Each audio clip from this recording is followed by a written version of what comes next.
দেখবেন বাংলাদেশে আমাদের ক্রিকেটাররা যখন অন্য কোনো দেশের সাথে খেলে, অনেক সময় এমন হয় বল বাকি একটা, রান দরকার 6টা। বল বাকি কয়টা? পটুয়াখালী বুঝে নাই বোধহয়। বল বাকি কয়টা, রান দরকার। আপনি দেখবেন ক্যামেরাম্যান তখন গ্যালারিতে খালি দেখায় দর্শকদের যে কি অস্থিরতা।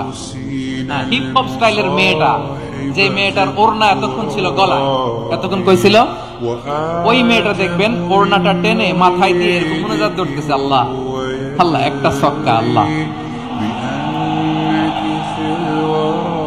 আল্লাহ, আমার লাল সবুজের পতাকারে তুমি অপমানিত কইরো না আল্লাহ, ইন্ডিয়ার সাথে আমাদের খেলা আল্লাহ আল্লাহ, একটা ছক্কা, একটা একটা।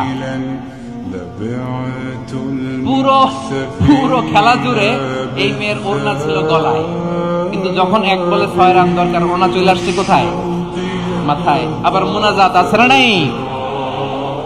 ঠিকই বাংলাদেশের দামাল ছেলে এমন এক শট মারলো, বল চলে গেল স্টেডিয়ামের বাইরে, ছক্কা, জিতে গেলাম আমরা।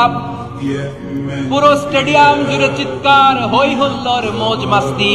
যেই মেয়েটা মাথার মধ্যে ওড়না দিয়ে এতক্ষণ সুবহানাল্লাহ সুবহানাল্লাহ বলে আল্লাহর কাছে দোয়া করেছে, ওই মেয়ে এখন আবার ওড়না ফেলে দিয়ে নাচা শুরু করে দিয়েছে।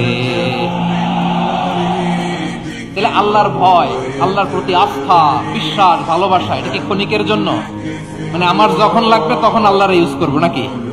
হ্যাঁ, বিপদে আপদে, সুখের সময় দুঃখের সময়, সচ্ছল অসচ্ছল অবস্থায় বিশ্বাসীরা ভরসা রাখে একজনের উপর। চিৎকার করে বলে পটুয়াখালী তিনি কে?